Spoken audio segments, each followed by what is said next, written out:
Hi అండి. Welcome back to our channel spicy Ameela. Sivannarayana కుటుంబం చేతిలో ఏ విధంగా మోసపోయాడో బయటపెట్టిన మాలిని. షాక్లో శివన్నారాయణ. మరి ఇదంతా ఎలా జరిగింది?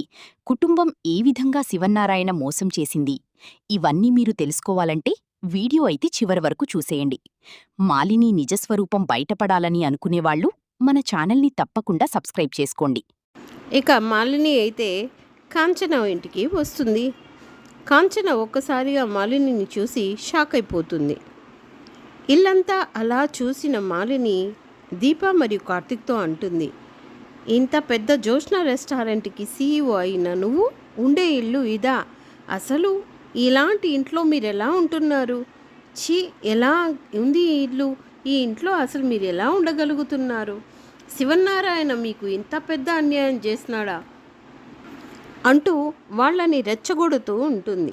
శివన్నారాయణ దీపకి చేసిన అన్యాయం గురించి మాట్లాడుతుంది, కార్తిక్తో చేసిన అన్యాయం గురించి మాట్లాడుతుంది, కాంచనతో చేసిన అన్యాయం గురించి మాట్లాడి వాళ్ళని ఏదేదో చెప్పి రెచ్చగొట్టే ప్రయత్నం అయితే చేస్తూ ఉంటుంది. అప్పుడు కార్తిక్ ఆవేశంతో మా ఇంటికి వచ్చి మమ్మల్ని అవమానిస్తే మేము ఊరుకునేది లేదు అంటూ తిరగబడతాడు. అప్పుడు కాంచన భయపడుతూ, ఇలాంటి ఆడదానితో మాట్లాడడం చాలా డేంజర్, ఇలాంటి ఆమెతో మాట్లాడడమే ప్రమాదం, మీరు గమ్మునే ఉండండి అంటూ భయపడుతూ వాళ్ళని గమ్మునే ఉండమని చెప్తుంది. ఇక దీప అయితే తన భర్త గురించి ఇలా మాట్లాడితే ఊరుకునేది లేదని వార్నింగ్ ఇస్తుంది. తన భర్త నీతి నిజాయితీగా బంధుత్వాలని విలువ ఇస్తూ ఎంతో విలువ కలిగినటువంటి మనిషి అని, అలాంటి మనిషికి తను భారీగా ఉండడం తన అదృష్టం అని చెప్తూ కార్తిక్ గురించి ఏమైనా మాట్లాడితే అస్సలు ఊరుకోనని అయితే వార్నింగ్ అయితే ఇస్తుంది. మాలిని ఎంతగానో దీపని కార్తిక్ని కొనాలని ఎంతగానో ప్రయత్నాలైతే చేస్తుంది, కానీ ఫలించవు. ఇక కాంచన జరిగిన విషయం మొత్తమే శివన్నారాయణకి ఫోన్ చేసి చెప్పేస్తుంది. ఇక దీప అయితే కాంచనకు ప్రాధేయపడుతుంది, అత్తయ్య తాతయ్యకి చెప్పకండి, తాతయ్యకి ఇదంతా తెలిస్తే తాతయ్య అస్సలు ఊరుకోడు, కోపంతో రగిలిపోతాడు, ఆవేశంతో ఇంకా ఎలాంటి స్టెప్ తీసుకుంటాడో తెలియదు అని వేడుకుంటున్నా కూడా కాంచన మొత్తం జరిగిన విషయం మొత్తాన్ని శివన్నారాయణకైతే చెప్పేస్తుంది. ఇక శివన్నారాయణ అయితే చాలా హడావిడిగా ఒక పక్క కార్తిక్కి మరో పక్క సూరజ్కి కాల్ చేస్తాడు. ఇక్కడ చూస్తే ఇక దీప అయితే కాంచన్ని అడుగుతూ ఉంటుంది, ఎందుకత్తయ్య తాతయ్యకి చెప్పారు?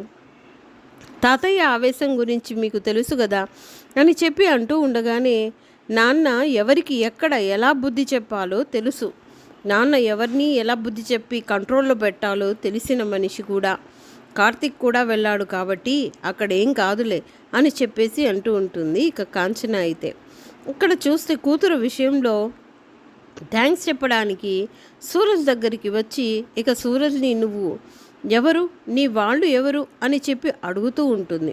ఇక సుమిత్ర అయితే ఈ లోపల చెప్పే లోపలనే అక్కడి నుంచి వెళ్ళిపోతుంది. ఇంకా ఇక్కడైతే కార్తిక్ అలాగే సూరజ్ శివన్నారాయణ ముగ్గురు కలిసి ఆవేశంతో బయలుదేరుతారు. అలా బయలుదేరి దక్షిణామూర్తి ఇంటి ముందు కారు అయితే ఆపుతాడు కార్తిక్.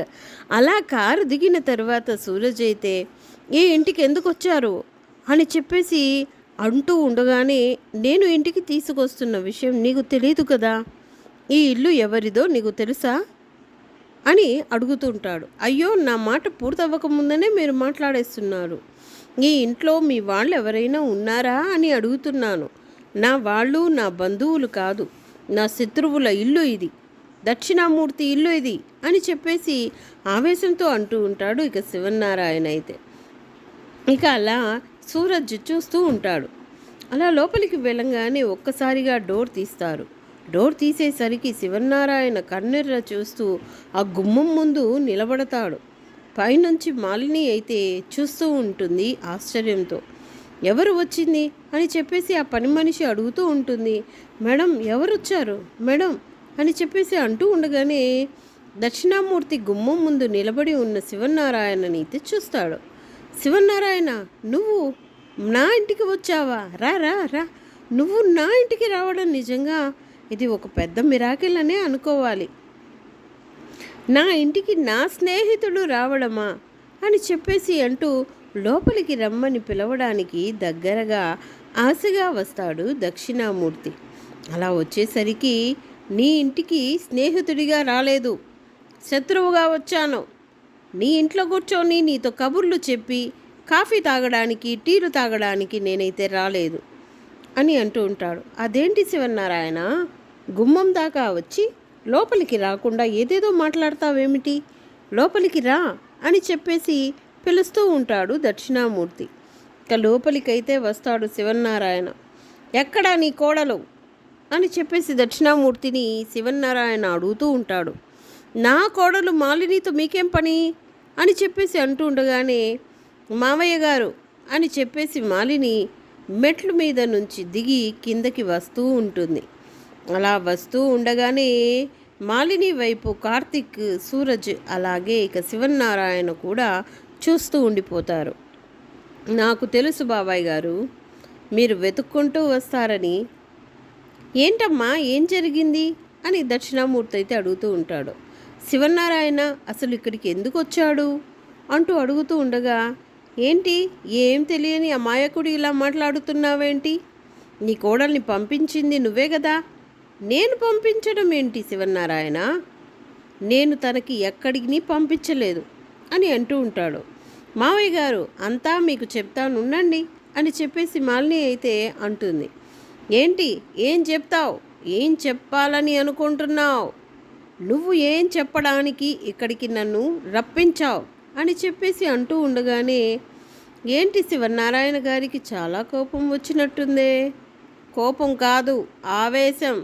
నువ్వు నా వాళ్ళని కొనాలని చూస్తావా, నీకు అమ్ముడు పోవడానికి నా వాళ్ళు నన్ను నమ్ముకొని నేను గీసిన గీత దాటకుండా నేను చెప్పిందే న్యాయమని చేసిందే న్యాయమని నేను ఎలాంటి వాడినో వాళ్ళకి తెలుసు. నా వాళ్ళకి నేను అన్యాయం చేయనని కూడా వాళ్ళకి తెలుసు. నా కోసం ప్రాణాలు ఇస్తారే తప్ప నన్ను దాటి మరొకరి దగ్గరికి అమ్ముడిపోయే మనుషుల్లో నా వాళ్ళెవరూ లేరు.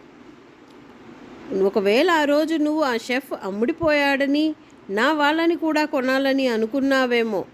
వాడు నా రక్త సంబంధం కాదు, కేవలం హోటల్లో పనిచేసే ఒక షెఫ్ మాత్రమే.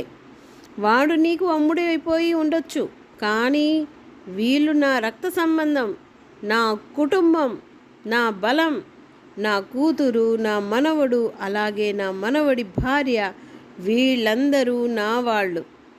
నా వాళ్ళు నీకు ఎలా అమ్ముడిపోతారనుకుంటున్నావు? ఏంటి మాలిని, ఇదంతా ఏమైంది అని ఒకవైపు దక్షిణామూర్తి అయితే అడుగుతూ ఉంటాడు. మావయ్య, నేను మళ్ళీ డీల్ మాట్లాడడానికి వెళ్ళాను. శివనారాయణ గారు దేవుడంట, పాపం కూతురు దేవుడిలా కొలుస్తుంది.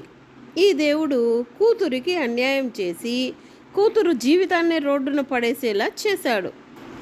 గొప్ప కుటుంబంలో, గొప్ప అంతస్తులో, ఆస్తుల్లో పెరిగిన కూతురిని చివరకు ఒక చిన్న ఇంట్లో ఉండే పరిస్థితి క్రియేట్ చేశాడు ఈ శివనారాయణ గారు.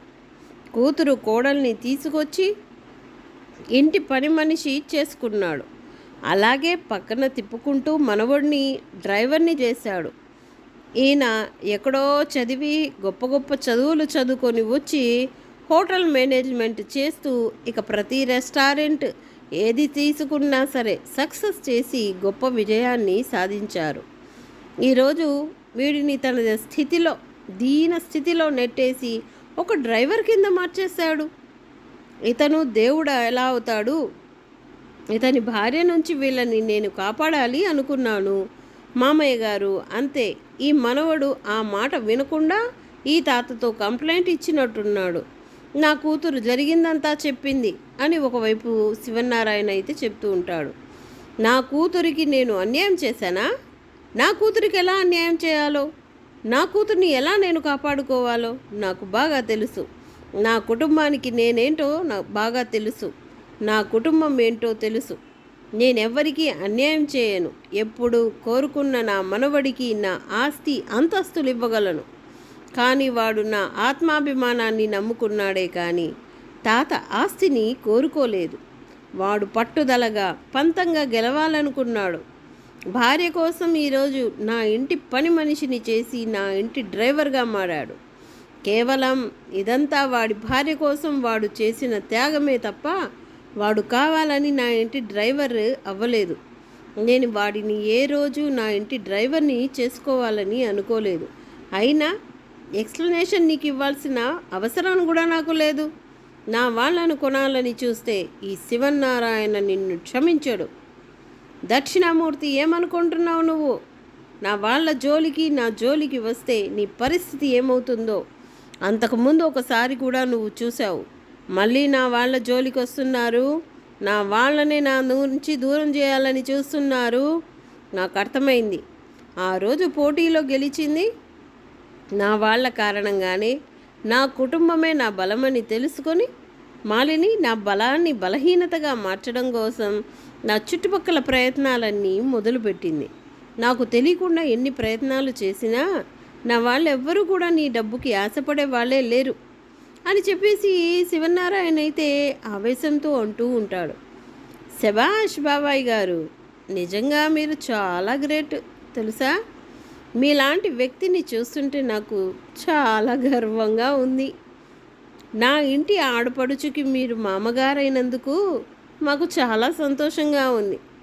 పైగా మామగారికి స్నేహితుడు మీలాంటి గొప్ప స్నేహాన్ని వదులుకొని మా మామయ్య గారు ఎంత తప్పు చేశారో ఇప్పుడు అర్థమవుతుంది. బాబాయ్ గారు, మీరు ఎంత గ్రేట్ అంటే కూతురు జీవితాన్ని చక్కదిద్దుకోగలరు, కొడుకు జీవితాన్ని చక్కదిద్దుకోగలరు. మీ ఇంట్లో జరుగుతున్న ప్రతిదీ మీకు తెలుసు. మీ వాళ్ళెవరు? ఎవ్వరికీ అమ్ముడు పోని మనుషులు. మీ వాళ్ళకి మోసం అంటే తెలీదు. ఆ శివనారాయణ ఇంట్లో న్యాయం తప్ప అన్యాయానికి చోటే లేదు. అంతే కదా బాబాయ్ గారు? మీరనేది నేను చెప్తున్నది నిజమేనా? శివనారాయణని ఎవ్వరూ మోసం చేయలేరని అనుకుంటున్నారు. మీరు మోసపోలేదన్నమాట. మోసపోయాను. స్నేహితుడి చేతిలో మోసపోయి గుణపాఠాన్ని నేర్చుకుని నాకు నేనుగా ఎదిగాను. ఈరోజు నన్నెవ్వరూ మోసం చేయలేరు. ఇంకా అయ్యో, ఒక స్నేహితుడి చేతిలో మాత్రమే మోసపోయారన్నమాట. ఇంకెవ్వరి చేతిలో ఎక్కడా మోసపోలేదు. మీ ఇంట్లో మోసమే జరగలేదు అంటారు. బాబాయ్ గారు, అంతేనా? నేను చెప్పింది నిజమేనా? నా ఇంట్లో మోసానికి చోటు లేదు. నన్నెవ్వరూ మోసం చేయరు. నా నమ్మకానికి నిలువెత్తు రూపం నా వాళ్ళు అని చెప్పేసి ఇంకా అంటూ ఉంటాడు ఇక శివనారాయణ అయితే. పాపం శివనారాయణ గారు చాలా కలలే కంటున్నారు. ఏంటి మీ కలలకి మీ మనవడు అలా చూస్తూ ఉండిపోయాడేంటి? ఏంటి మాలిని గారు, ఎందుకు ఎలా మమ్మల్ని రెచ్చగొట్టేలా మాట్లాడుతున్నారు? మా తాత ఎప్పుడూ అందరికీ న్యాయమే చేస్తూ వస్తాడు. మా తాతని ఎవరూ మోసం చేయలేదు. మా తాతని మోసం చేయడం ఇంట్లో ఎవరి వల్ల కాదు. మా తాత గీసిన గీత ఎవ్వరూ దాటరు. మా తాత మాటే మా మాట, అందరికీ వేదవాక్కు. మా తాత దగ్గర మేము ఏ నిజాన్ని దాచిపెట్టము అని చెప్పేసి కార్తీక్ అయితే అంటూ ఉండగానే ఇంకా మాలిని అయితే, అవునా, నువ్వు చెప్పిందంతా నిజమేనా కార్తీక్? అవును నిజమే. ఇక మమ్మల్ని వదిలేయండి. మా జోలికి మీరు రావద్దు, మీ జోలికి మేము రాము. మీ బిజినెస్ మీరు చేసుకుంటే మా బిజినెస్ మేము చేసుకుంటాం. మమ్మల్ని రెచ్చగొట్టాలని కానీ చూస్తే ఆల్రెడీ ఒక్కసారి మీరు ఓటమి రుచి చూశారు. మళ్ళీ అదే పరిస్థితులు ఎదురవుతాయి. కాబట్టి ఇంకా మీరు మా జోలికి రావద్దు అని చెప్పేసి అంటూ ఉంటాడు కార్తీక్ అయితే. సరే కార్తీక్, నువ్వు చెప్పినవన్నీ విన్నాను. మీ తాత చెప్పినవన్నీ విన్నాను. మోసం చేసేవాళ్ళు తన ఇంట్లో లేరు. మోసపోవడం మీ తాతకు తెలియదు. అపజయాలు జయాలు వస్తూ ఉంటాయి కానీ కృంగిపోడు. అందుకే పాపం అంతగా మోసపోయినా తెలుసుకోలేని గుడ్డివాళ్ళలా ఇన్నేళ్ళు బ్రతికేశాడు. ఏం మాట్లాడుతున్నావు? నేను మోసపోవడం ఏమిటి? మోసం చేసిన వాడు కళ్ళ ముందే ఉన్నాడు. వీడిని వదిలేసి దూరంగా బ్రతుకుతున్నాను. మా మామయ్య గారు మోసం చేయడం కాదు, మిమ్మల్ని మీరు మోసం చేసిన వాళ్ళు మీ ఇంట్లో దర్జాగా తిరుగుతున్నారు. మోసపోయిన మీకు ఇప్పటికీ ఆ నిజం తెలియదు అని చెప్పేసి అంటూ ఉండగానే మాలిని, నన్ను మోసం చేయడం ఎవ్వరి వల్ల కాదని చెప్పాను. ఇంతకు మించి ఇంకొక్క మాట మాట్లాడితే మర్యాదగా ఉండదని ఈ శివన్నారాయణ అంటూ ఉంటాడు. దక్షిణామూర్తి, నీ కోడలికి చెప్పు, నా విషయంలో నా జోలికి, నా కుటుంబం జోలికి రావద్దని వస్తే ఎలా ఉంటుందో ఆల్రెడీ మీకు తెలుసు. ఇంకొకసారి పరిస్థితులు గనక మారితే మాత్రం ఈ శివన్నారాయణ విశ్వరూపాన్ని చూస్తారు అని చెప్పేసి అంటూ ఉంటాడు కోపంగా. ఇక శివన్నారాయణ అయితే, కార్తీక్ ఒక్కసారి ఇలా రా అని చెప్పేసి మాలిని కార్తీక్ని అయితే దగ్గరికి రమ్మంటుంది. శివన్నారాయణ తలపై కార్తీక్ చేయి పెట్టి ఒట్టు చేయిస్తుంది. ఒక్కసారి కార్తీక్ శివన్నారాయణ ఇద్దరూ అయితే షాక్ అయిపోతారు. మీ తాత ముందు నువ్వు నిజమే దాచిపెట్టలేదని, మీ తాత మీ ఇంట్లో ఎవరి చేతిలో మోసపోలేదని మీ తాత కళ్ళల్లోకి చూస్తూ నిజం చెప్పు అని చెప్పి అనేసరికి ఒక్కసారిగా కార్తీక్ అయితే షాక్ అయిపోతాడు. శివనారాయణ కూడా షాక్ అయిపోతాడు. అలాగే సూరజ్ కూడా అలా చూస్తూ నిలబడిపోతాడు. ఏంటి ఇదంతా? ఎందుకు ఇలా చేస్తున్నారు? ఆ పెద్ద ఆయన్ని ఎందుకండి ఇబ్బంది పెడుతున్నారు అని సూరజ్ అడుగుతూ ఉండగా, బాబు సూరజ్, నువ్వు ఆ ఇంటికి పరాయివాడివి, నువ్వు అలానే నిలబడు అని అంటూ ఉంటుంది. పరాయివాడు కాదు, నా మనవడితో సమానం అని చెప్పి సూరజ్ని కూడా తన మనవడితో పోలుస్తూ ఉంటాడు ఇక శివన్నారాయణ అయితే. ఇప్పుడు మాట్లాడవలసింది మనం ఎవరమని కాదు, మీ తలపై ఒట్టు పెట్టి మీ కళ్ళల్లో చూడలేక తలదించుకొని నిలబడ్డ మీ మనవడు. నిజం చెప్పు కార్తీక్, నువ్వు ఏ నిజాన్ని శివన్నారాయణ ముందు దాచిపెట్టలేదా? అసలు బాబాయ్కి మీ ఇంట్లో తెలియని నిజమేమీ లేదా? శివన్నారాయణ గారి కుటుంబంలో ఏం జరుగుతుందో శివన్నారాయణ గారికి పూర్తిగా తెలుసా? చెప్పు కార్తీక్ అని చెప్పేసి అడుగుతూ ఉండగానే ఈలోగా కార్తీక్ అయితే తల మీద నుంచి చెయ్యి తీసేసి ప్రయత్నం చేస్తాడు. లేదు, నువ్వు బాబాయ్ తల మీద ఒట్టు పెట్టావు, మీ తాత తల మీద ఒట్టు పెట్టావు. నువ్వు ఒట్టు తీసి అబద్ధం చెప్తే మాత్రం మీ తాత పరిస్థితి ఏమవుతుందో నీకు తెలుసు. నువ్వు ఇప్పుడు నిజం చెప్పి తీరాల్సిందే. నువ్వు దాచిపెట్టిన నిజం బయటపడాల్సిందే. నువ్వు దాచిపెట్టిన నిజం ఏమిటో, మీ తాత ఎవరి చేతిలో మోసపోయాడో, ఆ ఇంట్లో 20 ఏళ్లుగా ఏమి జరుగుతూ ఉందో, ఎలాంటి అన్యాయం జరిగిందో అన్నీ నాకు తెలుసు. నా నోటితో చెప్పమంటావా, నువ్వు చెప్తావా అని చెప్పి అడిగేసరికి ఇక దీప గురించి ఆ మాలిని గారికి తెలుసన్నమాట. ఇప్పుడు ఏం చేయాలి? పైగా తాత తలపై ఒట్టు వేయించి మరీ నా చేత నిజం చెప్పించే ప్రయత్నం చేస్తూ ఉంది. కార్తీక్, ఏంటి ఇంతసేపు ఆలోచిస్తున్నావు? అంటే నా దగ్గర మీరు ఏదైనా నిజాన్ని దాచిపెట్టారా? మాలిని చెప్తుంది నిజమేనా? నేను 20 ఏళ్ళుగా మోసపోవడం ఏంటిరా? నన్ను మోసించేసింది వీడు కదా, వీడు తప్ప ఇంకెవ్వరూ లేరు కదరా. ఏంటి కార్తీక్, మీ తాత ఏదేదో మాట్లాడుతున్నారు, చెప్పు ఏం జరిగిందో? అసలు మీ తాత 20 ఏళ్ల క్రితం ఎలా మోసపోయాడో, అసలు ఏం జరిగిందో చెప్పు అని చెప్పేసి అంటూ ఉండగానే, నేనేం చెప్పలేను, నాకేం తెలీదు.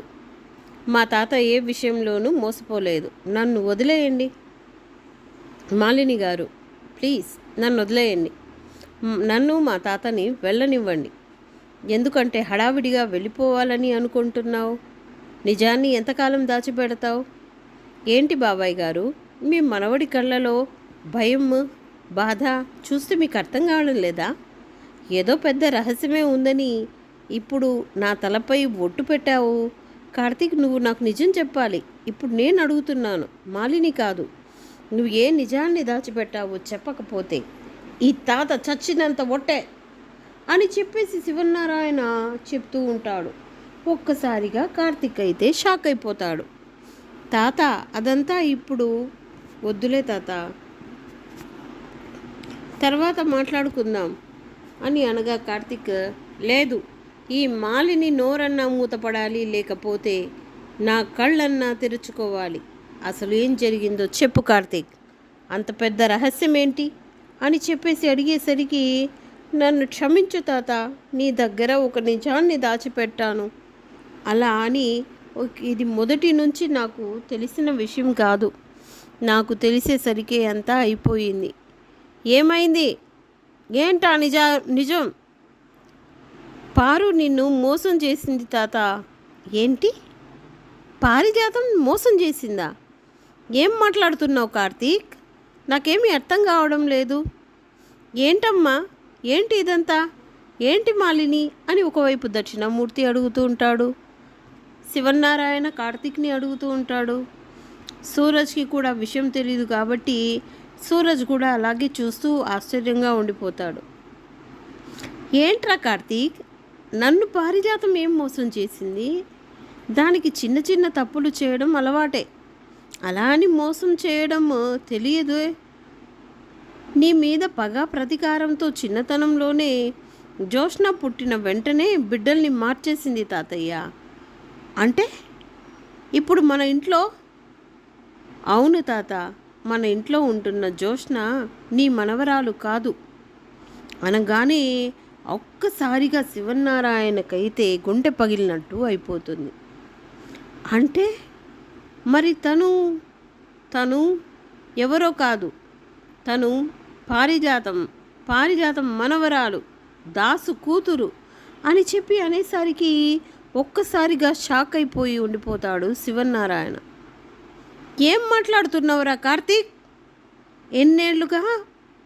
అవును, మిమ్మల్ని పారు మోసం చేసింది తాత. వారు మోసం చేసి తన మనవరాల్ని తన ఇంటి వారసురాలని చేసి మన ఇంటి వారసురాల్ని చంపేయమని చెప్పింది. ఏంటి? చంపేయమని చెప్పిందా? అంటే నా వారసురాలు చచ్చిపోయిందా? ఏంటి కార్తీక్, పూర్తిగా చెప్పు. చచ్చిపోయిందా మా ఇంటి వారసురాలు? ఆ ఇంటి ఆడపిల్ల శివన్నారాయణ వారసురాలు బ్రతికే ఉంది కదా. తను ఎవరో కూడా చెప్పు అని చెప్పేసి మాలిని అంటూ ఉండగానే, అవును తాత, నిజమే, మన ఇంటి వారసురాలు నీ మనవరాలు బ్రతికే ఉంది. నా మనవరాలు బ్రతికే ఉందా? మరి ఎవర్రా నా మనవరాలు, ఎవర్రా అని చెప్పి అంటూ ఉండగానే, ఇంకా నీ ఇంట్లో పని మనిషిగా పనిచేసిన దీప అని చెప్పి మాలిని అనేసరికి అక్కడ దక్షిణామూర్తికి, శివన్నారాయణకి, అలాగే సూరజ్కి కూడా పెద్ద షాక్ అయితే ఎదురైపోతుంది. తను చెప్పేది నిజమేనా? దీప నా ఇంటి వారసురాలా? కార్తీక్ చెప్పరా? అవును తాత, దీపే అత్త మామయ్యల కన్న కూతురు. జోష్న దాసు మామయ్య కూతురు అనేసరికి ఇక ఒక్కసారిగా శివన్నారాయణకైతే షాక్ అయిపోయి కుప్పకూలిపోతాడు. ఏం బాబాయ్, ఇప్పటికైనా కళ్ళు తెరుచుకున్నాయా? నీ ఇంట్లో నీ కళ్ళు కప్పి 20 ఏళ్లపై నుంచి దాచిన నిజం, నువ్వు పెళ్లి చేసుకున్న నీ రెండో భార్య నా ఇంటి ఆడపడుచుని మోసం చేసి తన మనవరాల్ని ఆ ఇంటి ఆడపడుచు చేతిలో పెట్టి తను 9 నెలలు మోసిన కన్న బిడ్డని తనకి దూరం చేసింది. ఆ విధి మళ్ళీ తనని దగ్గరికి చేర్చింది. ఆ రోజు చంపేయమని ఇచ్చిన ఆ వ్యక్తి ఇంకా చంపకుండా బస్టాండ్లో వదిలివేయడం కారణంగా ఈరోజు నీ మనవరాలు బ్రతికి ఉంది. లేకపోతే ఆ పసిప్రాణం ఆ రోజే పోయేది. శివన్నారాయణ గొప్పవాడు, దేవుడు, నీతి నిజాయితీ ఉన్నవాడు. శివన్నారాయణని ఎవ్వరూ మోసం చేయలేరని విర్రవీగుతున్న మీకు మీ ఇంట్లోనే మీకు వెన్నుపోటు పొడిచారు. ఇది ఇప్పుడు జరిగింది కాదు, ఏళ్ల క్రితం జరిగింది. కొన్నేళ్లుగా ఈ శివన్నారాయణ ఏమైపోయాడు?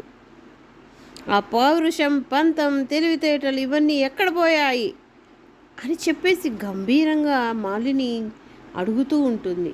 ఒక్కసారిగా షాక్ అయిపోతాడు ఇక శివన్నారాయణ అయితే, కుప్పకూలిపోతాడు. మరి ఇన్ని రోజులు ఎందుకురా ఆ నిజాన్ని దాచిపెట్టావు కార్తీక్ అని చెప్పి అంటూ ఉండగానే, ఆ నిజాన్ని చెప్పాలి అంటే జోష్న గురించి అన్ని నిజాలు చెప్పాలి, పారు చేసిన మోసాలన్నీ చెప్పాలి. ఇప్పుడు అత్తకున్న పరిస్థితిని బట్టి నిజాలు చెప్పే స్థితి లేదు. అత్త జ్యోత్స్న మీద అమితమైన ప్రేమను పెంచుకునింది. జ్యోత్స్నే తన కన్న కూతురు అనుకుంటుంది. కానీ జ్యోత్స్న తన కూతురు కాదు అని తెలిసి, తన కూతురికి అన్యాయం జరిగిందని తెలిస్తే అత్త తట్టుకోలేదు తాత. అందుకే ఈ నిజాన్ని దాచిపెట్టాల్సి వచ్చింది. నన్ను క్షమించు తాత. దీప నీ ఇంటి అసలు వారసురాలు. ఈ విషయం దీపకు కూడా తెలుసు అని చెప్పి అంటూ ఉండగానే ఇక దక్షిణామూర్తి అలాగే శివన్నారాయణ సూరజ్ అయితే షాక్ అయిపోతారు. నా మనవరాలికి నీ ఇంట్లో ఇంత అన్యాయం జరిగిందా? ఇదేనా శివన్నారాయణ నువ్వు నా ఇంట్లో వాళ్ళ విషయంలో తీసుకున్నది? నా కూతురికి, నా అల్లుడికి, నా మనవరాలికి నువ్వు ద్రోహం చేశావని చెప్పి దక్షిణామూర్తి నిలదీస్తూ ఉంటాడు. నిజం తెలుసుకున్న శివన్నారాయణ నోటి మాటలు రావు. షాక్ అయిపోయి అలాగే ఉండిపోతాడు. ఇక అలా మాలిని ద్వారా గుండె పగిలే నిజం తెలుసుకున్న శివన్నారాయణ పరిస్థితి ఏమవుతుంది?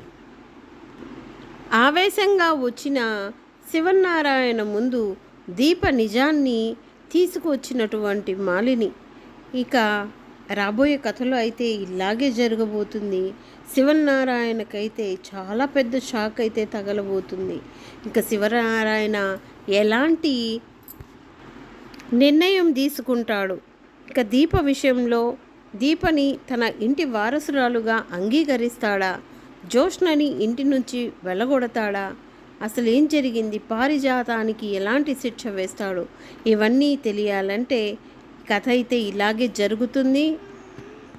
ఇలాగే జరగాలని మీరు కూడా కోరుకుంటే ఖచ్చితంగా మన వీడియోని లైక్ చేయండి.